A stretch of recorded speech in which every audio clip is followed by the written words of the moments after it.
ಕ್ರೀಡಾ ಮತ್ತು ಸಾಂಸ್ಕೃತಿಕ ಒಕ್ಕೂಟ ವತಿಯಿಂದ ಆಯೋಜನೆ ಮಾಡಿರತಕ್ಕಂಥ ಈ ಒಂದು ಕಾರ್ಯಕ್ರಮಕ್ಕೆ ಆಗಮಿಸಿರತಕ್ಕಂಥ ಫಿಲಿಂ ಚೇಂಬರ್ನ ಅಧ್ಯಕ್ಷರು ನನ್ನ ಆತ್ಮೀಯರಾದಂಥ ಸುರೇಶ್ ಅಣ್ಣ ಅವರೇ ಹಾಗೂ ಸಾರಾ ಗೋವಿಂದರವರೇ ಹಾಗೂ ಜನಪ್ರಿಯ ನಮ್ಮ ನಟರು ಹಾಗೂ ನಮ್ಮೆಲ್ಲರ ಅಚ್ಚುಮೆಚ್ಚಿನ ನಾಯಕರು ಆದಂಥ ಶ್ರೀಯುತ ಕಿಚ್ಚ ಸುದೀಪಣ್ಣವರೇ ಹಾಗೂ ಸಂಜಯ್ ಗೌಡ್ರೆ ಹಾಗೂ BC ಪಟೇಲ್ರೇ ಮತ್ತಿಲ್ಲಿ ನಡೆದಿರತಕ್ಕಂಥ ಚಿತ್ರರಂಗದ ಎಲ್ಲ ಹಿರಿಯರೇ ಗಣ್ಯರೇ ಮಾಧ್ಯಮದ ಸ್ನೇಹಿತರೆ, ಬಹುಶಃ ಈ ಥರ ಒಂದು ಕ್ರೀಡಾ ಒಕ್ಕೂಟ ಅಂತ ಹೇಳಿ ಪ್ರಾರಂಭ ಮಾಡಿ ಬರೀ ಚಿತ್ರರಂಗದಲ್ಲಿ ಮಾತ್ರ ಅಭಿನಯ ಮಾಡಿ ಒಂದು ರಿಲ್ಯಾಕ್ಸೇಷನ್ಗೋಸ್ಕರ ಇಂಥ ಒಂದು ಕಾರ್ಯಕ್ರಮ ಕೂಡ ಮಾಡ್ಬೋದು ಅಂತ ಹೇಳಿ ಸುರೇಶನ್ ಅವರ ನೇತೃತ್ವದಲ್ಲಿ ಇಲ್ಲಿ ಎಲ್ಲರೂ ಕೂಡ ಸೇರಿರತಕ್ಕಂಥ ನಿಜವಾಗ್ಲೂ ಅವರಿಗೆ ಈ ಸಂದರ್ಭದಲ್ಲಿ ನಾನು ಅಭಿನಂದನೆಗಳನ್ನ ಸಲ್ಲಿಸ್ತಾ ಇದ್ದೀನಿ. ಯಾಕೆಂದ್ರೆ ಈ ತರ ಕಾರ್ಯಕ್ರಮ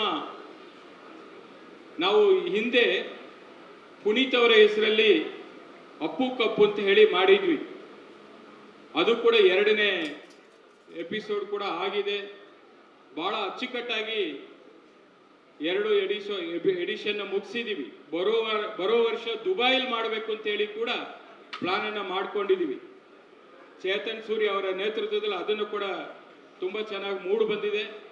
ಅದೇ ರೀತಿಯಲ್ಲಿ ಇದು ಕೂಡ ಬರಬೇಕು, ಎಲ್ಲ ರೀತಿಯಲ್ಲಿ ಜೊತೆಲಿ ನಿಲ್ಲಬೇಕು ಅಂತೇಳಿ ಸುರೇಶ್ ಅವರು, ಬಾಮಾ ಹರೀಶ್ ಅವರು ಮತ್ತೆ ಚಿತ್ರರಂಗದ ಎಲ್ಲ ಪದಾಧಿಕಾರಿಗಳು ಫಿಲಿಂ ಚೇಂಬರ್ ಇಂದ ನನ್ನ ಕೇಳಿದ್ರು. ಬಹುಶಃ ನಾನು ಕೂಡ ನಿಮ್ಮ ಜೊತೆಲಿ ನಿಲ್ತೀನಿ ಅಂತೇಳಿ ಬಂದಿದ್ದೀನಿ.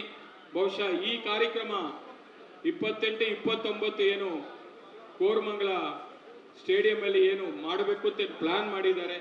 ಎಲ್ಲ ರೀತಿಯಲ್ಲಿ ಈ ಕಾರ್ಯಕ್ರಮ ಅತ್ಯಂತ ಯಶಸ್ವಿ ಆಗಲಿ.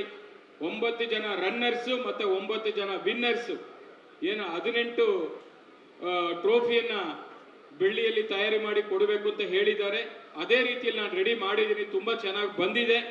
ಅದು ಕೂಡ ನಿಮ್ಗೆ ಕಳಿಸ್ಕೊಡುವಂತ ಕೆಲಸವನ್ನ ಮಾಡ್ತೀನಿ ಅಂತ ಹೇಳ್ತಾ ಮತ್ತೊಮ್ಮೆ ಚಿತ್ರರಂಗ ಜೊತೆ ನಾವು ಸ್ಯಾಂಡಲ್ವುಡ್ ಜೊತೆ ಯಾವತ್ತೂ ಜೊತೆಲಿ ಇರ್ತೀನಿ ಅಂತ ಹೇಳಿ ಮತ್ತೊಮ್ಮೆ ತಮ್ಮೆಲ್ಲರಿಗೂ ಕೂಡ ಶುಭವನ್ನ ಕೋರ್ತಾ ನನ್ನ ಮಾತನ್ನು ಮುಗಿಸ್ತಾ ಇದ್ದೀನಿ. ನಮಸ್ಕಾರ. ಗ್ಯಾರಂಟಿ ನ್ಯೂಸ್, ಸುದ್ದಿ ಖಚಿತ, ನ್ಯಾಯ ನಿಶ್ಚಿತ.